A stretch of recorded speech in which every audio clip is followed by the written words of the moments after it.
We are about to embark upon a series of strange and exciting, dangerous adventures. Adventures that will lead us to all parts of the world.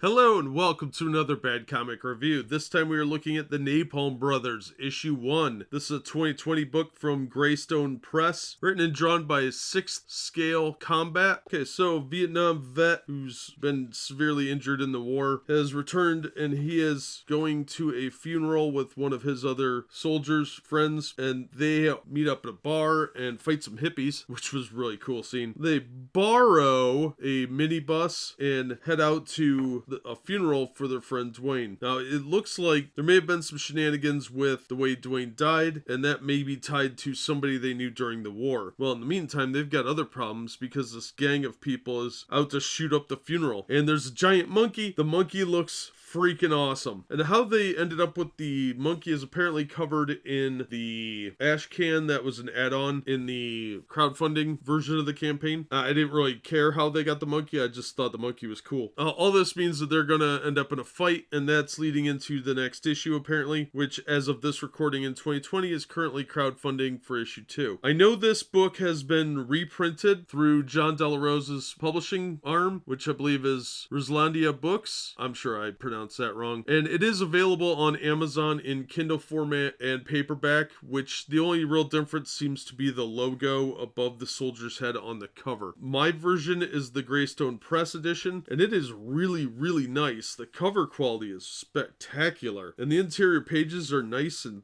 thick with really beautiful colors. The colorist, I don't know if anybody else other than 6th Scale worked on this, but it's a great job. The art is very stylistic. It has that indie flair, and the colors really give it this kind of psychedelic look, like you would use a black light on any of these panels and they'd look really cool. So I highly recommend this book. I thought it was a lot of fun. The art is very stylistic, like I said, so it's not going to appeal to everyone, and some of the buildings could use a little bit of work, but overall it's really, really good. The only issue I would take with it is when the troublemakers that show up talk, there's a very specific font used for their speech, and it's kind of hard to read. I get what he was going for, but it kind of didn't work for me because I had to read it 2 or 3 times to decipher what they were saying in a couple panels, but that's a very trivial complaint. Overall, this was a lot of fun, and I had a great time reading it, and I'm looking forward to tracking down the second issue. So if you get a chance to pick this up, I would absolutely recommend it. I thought it was a blast, and it had a real patriotic vibe to it. It wasn't, the dour nonsense that you usually get. Yeah, these guys are talking about their time in Nam, and